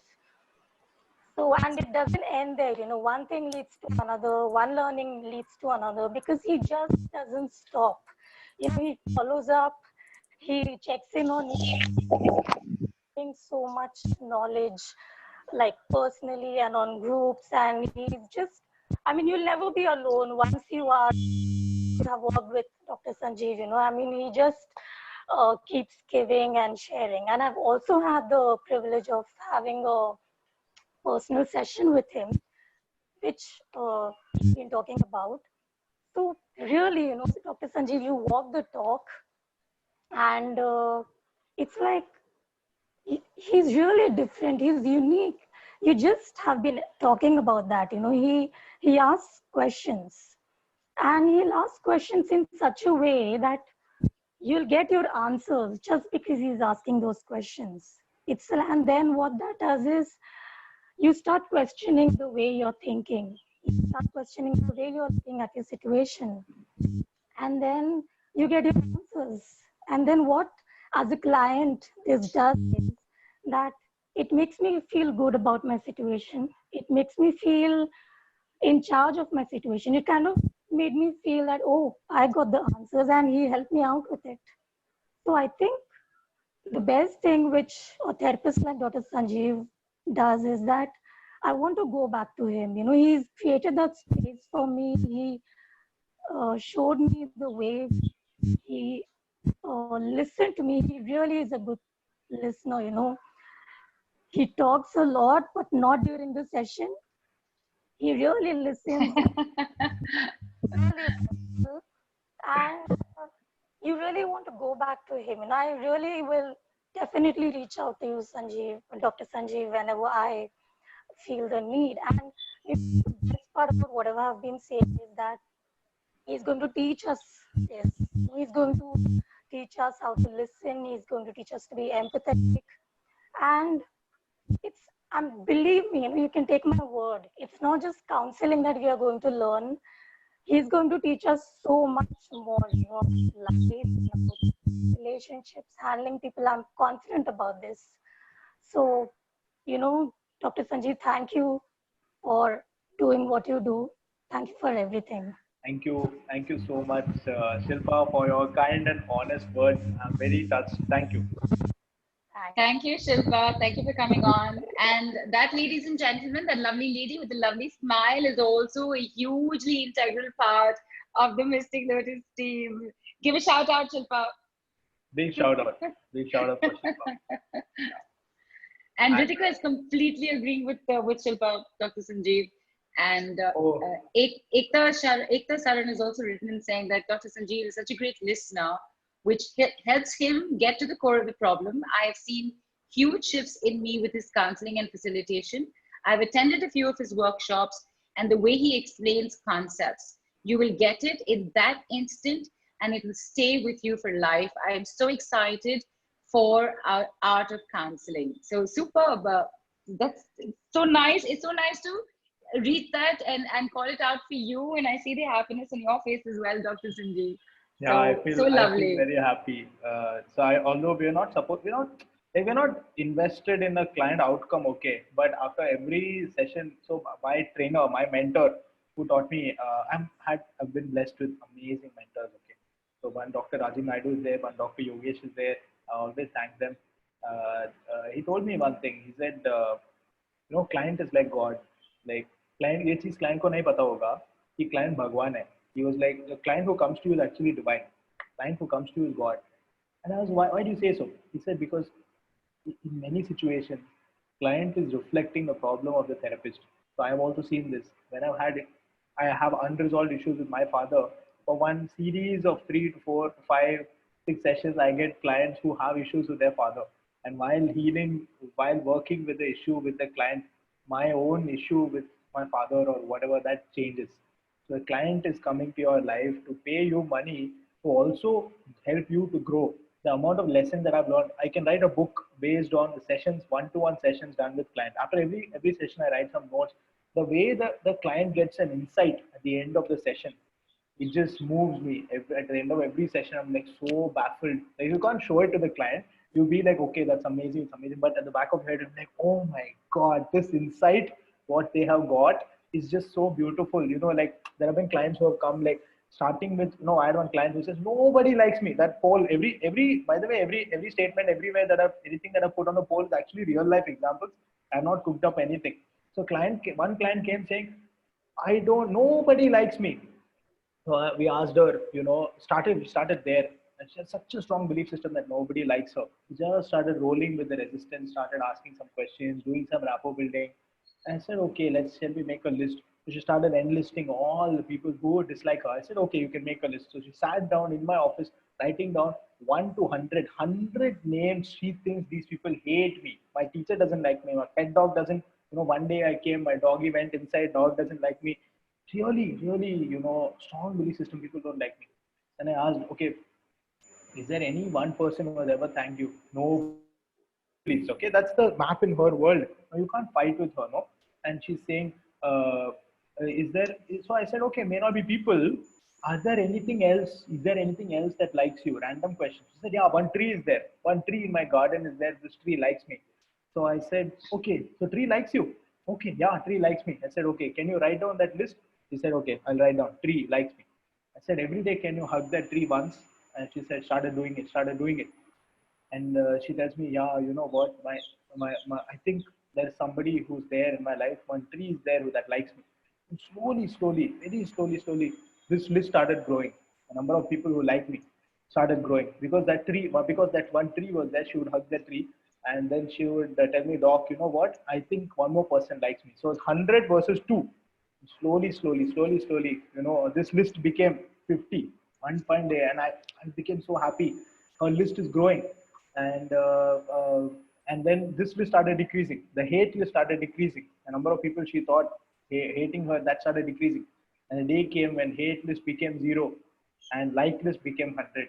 And that moved me to tears. And I was like, this thing works, man. This therapy, whatever we do, this thing works. Change the life of one person from thinking that everybody hates her to having 100 people who like her. That really got tears to my eyes. I'm like, fuck, this is what I want to do in my life. This is what I want. Now, this is the space I want to invite every therapist. Like, we can do this, guys. Like, we can to touch somebody's life with your words. Do you know how powerful that is? Like, in that 1 hour that I'm sorry, I'm crying. It's like, when I think about that case, I'm like, it actually happened. And that's the power that you can have as a therapist, and you can touch lives, you can change people's lives without involving in the battle. It's like Krishna, like in the Mahabharata war, Krishna had only one. The rule given to Krishna was, you cannot take weapons, you cannot actively participate in the war, but what you can do, you can be the charioteer. Arjuna is like client, you are like Krishna. The whole Bhagavad Gita, the question answer dialogue is the Bhagavad Gita. Arjuna is asking questions, Krishna is asking questions. The dialogue, counseling is a dialogue, the space that is created. Yeah. Sorry, Dr. Sanjeev, I'm going to come in here very quickly.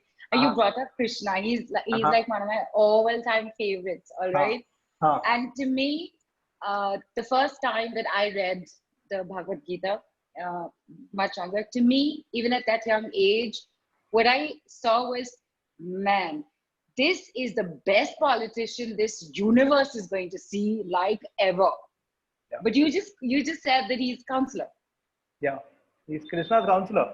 He doesn't participate in the war. He's politician. Yes, counselor is also like politician in the sense that you have to be very cleverly planting certain, questioning certain belief systems, be very indirectly suggestible. And like Krishna, basically, Krishna's manipulative counselor. You can be manipulative. You can't directly fight against resistance, but you can work around it. That's how Krishna did in the Mahabharata war. Also, if you saw, he never directly said that he never directly picked up a weapon and fought the war, but he made the war happen. He made them win.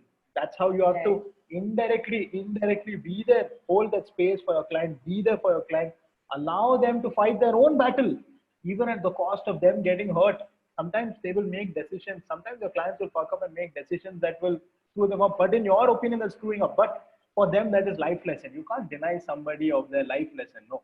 So therapist is like catalyst. So this is what Carl Jung said. Okay. So I'm just sharing. Carl Jung is one of the pioneers of psychology. And after Sigmund Freud, according to me, Carl Jung is better than Sigmund Freud. But Sigmund Freud is father. But Sigmund Freud had a more hold upon the world of psychology and the psychiatrist.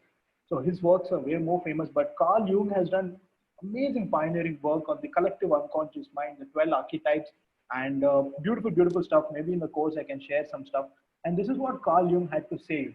What Carl Jung had to say. He said, therapist is like catalyst. If this is a reaction that is happening, A is becoming B. It's like a chemical reaction. Okay, it's like A is becoming B. In this chemical reaction, the role of the therapist is here as C, the catalyst. Okay, so if you see directly, this will not involve in a reaction directly, but it will speed up the process. So this is the client before your session. When he comes to your session, this is how your client is coming to you, and after your session, this is where they're going to walk out of your chamber.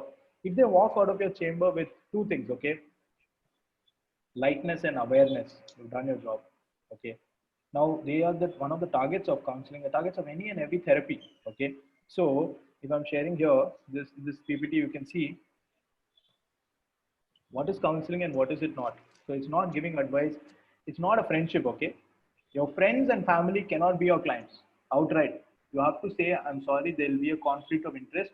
I am your son, I am your father, or I am your friend, I'm your best friend, I'm invested in you. I cannot maintain objectivity and neutrality. I cannot conduct your session, but I can refer you to a different therapist. So according to me, refuse sessions for close friends and family because you're biased. You have the best interest in mind. So you cannot do all this REBT thing. You cannot yell at them. You don't have to yell at them, but you cannot be objective with them. Okay, right. So you cannot, counseling is not a friendship. It's not a medical consultation. This does not count as medical consultation. If they require a doctor's opinion, you have to send them to a doctor. Okay, It is a lively and skilled exchange. It is a professional relationship. It is a relationship, but it's a professional relationship. It is a safe space. Process is written. Yes, it's a process also. It's a safe space to explore client difficulties. Whatever difficulties they have, they can explore in this space. These are the targets. Target is awareness, empowerment.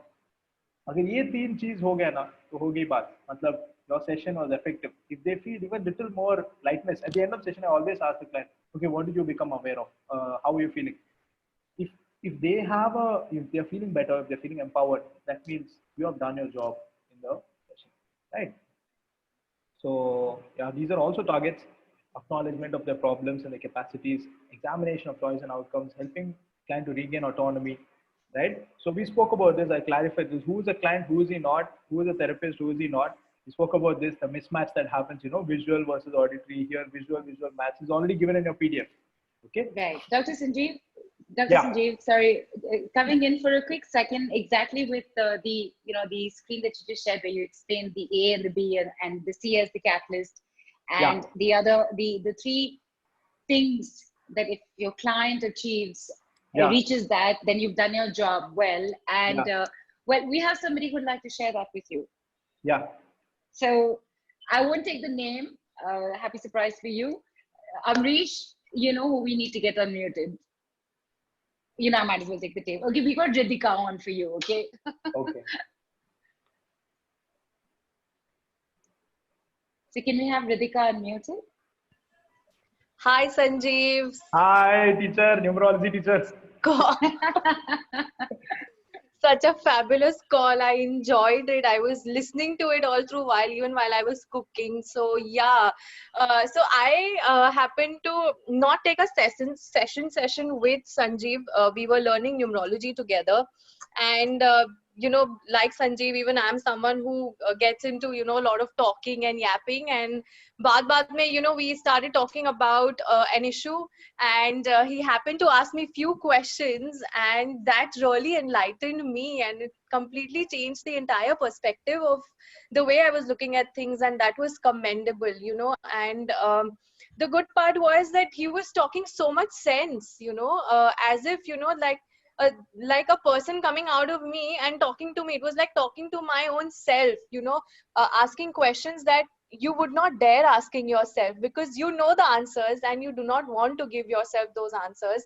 And he, proactively, he just brings out all these questions, and boom, you just get an eye opener. And even the back pain that I had, so I was just speaking to him one of the days, and I just told him about my back pain, and immediately there he goes with his questions, and what is it and where is it coming from, and what, and all of that. Yeah, and actually I can feel it, the back pain has lowered down so much. It was commendable. He's a magician, truly. I'm looking to take a therapy show up with you, Sanjeev. Thank you. You're also invited for the Art of Counseling course. Of course. I'm looking forward to it. I will. Good job. I'm so impressed. Thank you so much for your kind words. Actually, Neelu, should we make the special announcement now? Yes, absolutely. Thank you for bringing that up. I was actually going to ask you. We've had a wonderful introduction, almost ready to become counselors ourselves with just one poll, and you've explained everything so well. Everyone needs to know now what's up being served on that beautiful platinum platter with silver, gold, and diamonds by you. Sure. So what's going to happen is, guys, there was a pre-webinar offer for the course. So what is the course? The course is going to look like this. On the 16th of June is call number 1, where first topic you're going to learn about rapport building with the client. Call number 2, you're going to learn something called the art of listening. Call 3, you're going to learn the art of asking questions, what they all have been talking about. You can learn it. It's not some secret magic. I'm going to teach it to you. I'm going to give out all my secrets. You can learn this problem, this question, this problem, this question. Very clear table I've made. We'll give it to you. You know what questions to ask for which kind of problems, and also setting therapeutic goal. For any session, whether you are a Reiki healer, pranic healer, numerologist, switchwords healer, NLP coach, whatever, or you're brand new to this, setting a therapeutic goal, ask the client how to how the client sets their own therapeutic goal, that will make your sessions superb, right? And that is something we learn in call 3. And also in call 3, we're going to learn the highlight, active empathetic listening model. So it's like a flowchart kind of a thing. I'll give it to you. You'll all practice. I'll put you on breakout rooms. So there's something called breakout rooms. So you'll pair you up. I'll pair each one of you up and you practice the counseling on each other, right? And we will come out of that and we will learn more how to do it better, where you could have improved, etc., etc. And call 4 is going to be, I have some cases that I'm going to present. Of course, I'll not take names. And I will be sharing about what was the problem statement, what was the question asked, and what was the change in the outcome, and how did we approach the case, that much. Right? And then call 5, same model, same structure of a case. I'll teach you what is structure of a case, how do you structure a case, how do you present a case, give it to you guys, and each one of you participants on the course, you're going to be presenting some cases, right? This is level 1. Level 2 is going to be more into therapy and more into the active case building and the active case presenting and everything. That's going to be level 2. That's going to be later. But for this particular level 1 art of counseling course, it's a 25,000 price of the course, and for Mystic Lotus is 20,000 after the Zoom call. And before the Zoom call, for those people who registered, we've given an amazing offer of 10,000. But since it's so amazing to have each one of you, I'm going to make a special offer. In case you've missed the pre-webinar offer, by the end of the Zoom call is going to continue for maybe like 20 minutes more or whatever. By the end of the Zoom call, if you still sign up, you can still avail it at 10,000 rupees. And after the Zoom call, it's going to be 20, the Mystic Lotus price. Yeah, Neelu? Wait. Hang on. I know you have a sense of humor, but are you kidding me? Did you just say that the pre-launch offer is still available? Yeah, because my goodness. Oh, wow. Thank you. Thank you for that. Thank you. So can we just remind everybody that the regular price for your workshop on the art of counseling course is 25,000, right, Dr. Sanjeev? And the special offer on the Tele Summit is 20,000. That's right. There was a pre-launch offer which had some beautiful bonuses, which included a personal session with you, which is worth 5,000 and USD 77. It also included 5 Zoom call recordings of your breakups to breakthrough, the exact program that Shilpa just referred to as well, which again is worth 5,000 or USD 77. And you were also giving a call recording of emotional intelligence workshop worth 2,500 or USD 39, and all of these bonuses at 10,000 rupees only or USD 153. This was the pre-launch offer. You know how pre-launch offers go, right? They're available only till a certain time, till before the call starts. And look at you, beautiful, wonderful giver that you are. You people, this is here for you right now, but hang on. Now, you've got to take it now. The moment this call ends, like disconnects, that offer goes. It goes. Yeah, because pre-launch offer, no. So a pre-launch offer is before webinar. So now during webinar, you can sign up now. If you sign up now, you can get the course at 10,000. You can get all these amazing other call recordings also. Yeah. Right. It's 1:06 right now. All right. Say the call closes at 1:11. You know what? The call 1:11 is a great time. Okay. Say we're closing at that time. Till then, if you haven't signed up, it'll be 20,000. You grab your pre-launch offer like right now, people. I know I was kidding about the 1:11. If it needs to go beyond 5 minutes, we will definitely go. Yeah, but I have another class. I have to teach another class, so I need to go. So I will be winding up at 1:11. That's a good time. Okay, superb. So yeah, Dr. Sanjeev. I want to. So meanwhile, so as many of you might be booking, so there's a link that Mystic Lotus has put. You can click on that, pay them, and sign up for the course. They will be sending you email of the course. After that, we will be sending you details, everything on the email, etc. So you can sign up right away. Right. Yeah? And Dr. Sanjeev. Yeah. Sorry, you were saying? Yeah. If anybody has any questions on the call timings, etc. So these are the dates, and the time will be 11:30 a.m. to 1:30 p.m. tentatively. You might go on till 2 p.m. max. Okay. These will be the topics, and some of the objectives are, so this is, as you said, so in this course, we are targeting to advance your knowledge of psychology. We are targeting to add that professional edge to your sessions.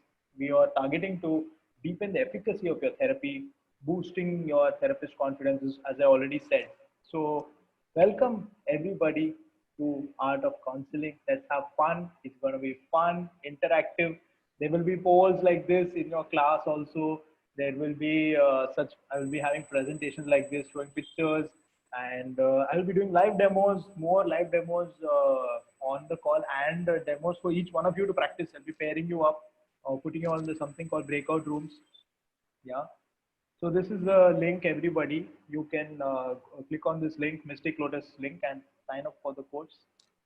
Superb. Dr. Sanjeev, Yeah. I saw you, I heard you, I felt you. And I just want to say, this has been amazing. There are so many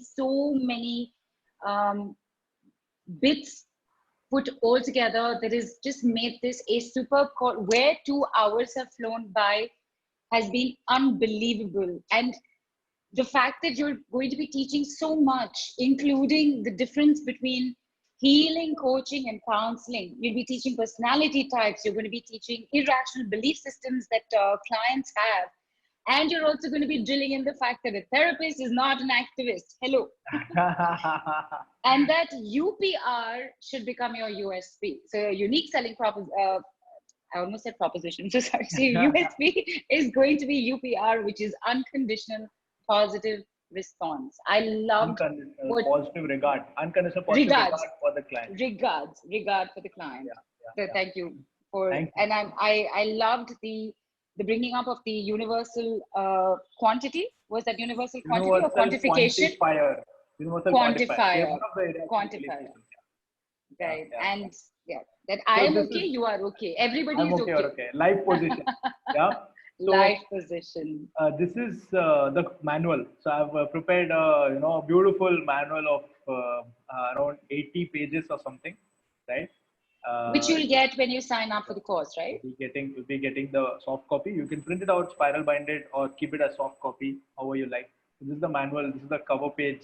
So the cover page says the greatest wisdom that ever emerged in all of mankind came from one man asking another man that which we call questions. Fantastic. That's a beautiful picture. Thank you. There's a disclaimer here. The disclaimer tells that this is not a degree in counseling. To be a counselor, you need a degree, and this certifies you as active, empathetic listener. And this course is dedicated to every master, teacher, mentor, and therapist in the world. And so this is the table of contents in the manual. Objective, who's client, who's therapist, what is counseling, what is not, basic tenets of counseling, targets of counseling, common client issues, rapport building, client sensory types, something of verbal predicates. By the words, you can identify the personality of the client. Verbal pacing, that matching and all I said. Client suggestibility. This is something I've not spoken about, but you learn in the course. Client suggestibility is superb. If you know client suggestibility, you know how to suggest things and what they're receptive to. And this is not only for clients. You can study this in people. People are libraries. You can study them, right? And suggestibility summary, structure of a case, the case taking interview, safe space and listening skills, art of question, and something on meta model. Meta model is where it's apart from NLP and CBT knowledge. It is about which questions to ask that's being taught here. Setting a therapeutic goal, creating therapist-client contract. So at the end of the session, you must create a contract. So, client will say, you know what, by the end of this month, I will write one blog and one video or whatever they will say. That becomes a contract. The next session, you have to follow up. Okay, you said you will create a video and you will create a blog. Did you do it? Client says, yes. Okay, good. You're making progress. So your client says, no, you have to act some displeasure. Oh, you are told that you do this for your own benefit. You've not done it. I don't encourage this. Next time, so like that you have to talk. So when you help them to build that contract, they have an action plan. So it's constantly not just verbal diarrhea. It's action. It has to translate into action. That action and that choice will change the life of the client. That's where you're slowly taking them towards. Okay. Then there's an assessment scale, the schools of psychology, case approach in each school. So I'm going to be playing with that. This is my core competency, whatever. Demo case and analysis, useful therapist tips, warning signs. The warning signs you learn when you should actually refuse a therapy session. There are times when it's better to refuse a therapy session refer them to a medical consultant or to a doctor, or tell them, listen, need some more time. Pretty raw right now. Let's not talk about this. Let's not do counseling session. Let us start session after 10 days, after 15 days. You know, these warning signs you must learn. And some resources. So resources, future scope. So I have, you know, a lot of whatever research, whichever books that I have read, they'll all be here. So later you want to learn more, you can just see the last page and a lot of references. There are more than 200 references are going to be there. I'll add it all on the thing. I'm still, you know, adding it. So this is the verbal pacing thing. That you're also going to be learning that life position what I spoke about in the course. You're going to be learning this, the 4 life positions. I'm okay, you're okay. This is a healthy life position. This is I'm okay, you're not okay. This is called the savior life position, where you want to go and save other people. You know, to do this, do that kind of thing. I'm not okay, you're okay. This is called victim life position. I'm not okay, you save me. Okay, it's the unhealthy life position. This is depressive life position. I'm not okay, you are also not okay. So there's the 4 life positions that people usually find them in. This is knowledge from transaction psychology. And in PA, you'll learn this, identifying ego states in the client, and learning this about fundamental hungers. You'll be learning all of these things in the course. And some questions from Access, some questions from NLP, some questions from CBT. And this is that active empathetic listening model that I said. You'll be using this and you'll be learning exactly how to go about things. So yeah, that's about it. That is so comprehensive, Dr. Sanjeev. So, and everyone knows now also, especially more so, that it's not just that comprehensive manual that you're providing, that abhi jao, isko padho, and then we'll meet tomorrow. No, it's going to be completely interactive. And this set, this beautifully put together manual is going to be your starter tool, really. And this is so beautiful. And Dr. Sanjeev, people have been signing up. Yay! So happy to see that. Okay, so shall we end the call? Thank you, everybody. Yes. We'll end the Yes. call now. Thank you, Neelu. Yes. Thank you, Amrish. Thank you, Nidhu. Thank you to Mystic Lotus for creating this. They are creating a forum for all the healers, therapists. When I was talking to Amrish or somebody else, I was talking to my mentor, I was like, this is really service, man. Like, you're creating a forum where a therapist or healer, somebody wants to change the world. You're creating a mic for them. You're creating a forum for them, creating an audience. So that, I think that's the best service you can do in the world. So I'm very, very grateful to Mystic Lotus. I'm grateful for everybody who came on the call. Thank you, Ritika. Thank you, Shilpa, for your kind words. Thank you, Ekta, for your kind words. Thank you, my dear friend Sindhuja. Dr. Sindhuja is from my medical college, my best friend. She's also here. Thank you so much. Thank you, everybody. Thank you, Dr. Indra. Dr. Indra is also here. She's been a constant support for me. She's constantly been encouraging me to learn more and more in my life. And yeah, I'm very grateful to each one of you. Thank you. Bye-bye.